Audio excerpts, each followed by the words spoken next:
మరి చాలా ఇబ్బంది పడుతున్నారు, నాకు చూస్తేనే చాలా బాధ అనిపిస్తుంది.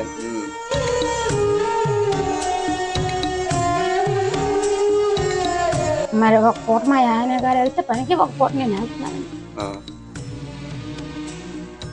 కనీసం బోధకాయలకు వస్తుంది కదా.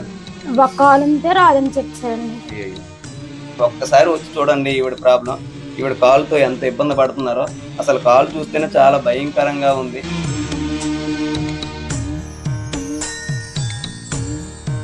ముందు హాస్పిటల్కి వెళ్ళడానికి కూడా డబ్బులు లేవు, వీళ్ళకి డబ్బులు లేక ఉండిపోతున్నారు.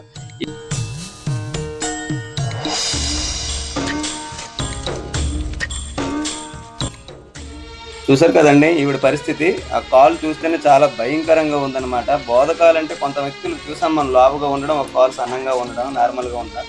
కానీ ఈవిడ కింద నుంచి పై వరకు చాలా లావుగా ఉందన్నమాట. నడవడానికే ఇబ్బంది, చాలా ఇబ్బంది పడుతున్నారు. ఇలా పెన్షన్ కూడా వీళ్ళకి ఏం రావట్లేదు. పోషకం అనేది ఎలా అని అంటే, ఒక నార్మల్ పరిస్థితుల్లో కుటుంబంలో ఇద్దరు కష్టపడితేనే చాలా కష్టం అండి ఈ రోజుల్లో. కానీ ఆవిడ పని చేసుకోలేని పరిస్థితుల్లో ఉంది. ఇతను ఏదో ఒక పూట పనికి వెళ్తుంటారు.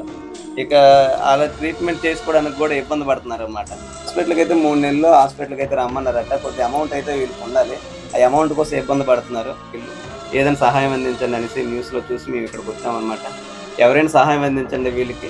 మేము ప్రజెంట్ నేను మీకు నిత్యావసర వరకు తీసుకొచ్చానమ్మా. కొద్ది అమౌంట్ నేను ఇస్తాను. ఒకరు సహాయం అందించారమ్మా. వాళ్ళ అమ్మాయి పుట్టినరోజు సందర్భంగా రాజశేఖర్, సిరియా అని వాళ్ళిద్దరూ వచ్చి వాళ్ళ అమ్మాయి నిశిత పుట్టినరోజు సందర్భంగా సహాయం అందించారు. ఆ సహాయాన్ని ఇలా మీకు ఉపయోగిస్తాను అనమాట. వాళ్ళు ఇచ్చింది ఈ సహాయం, సరేనా?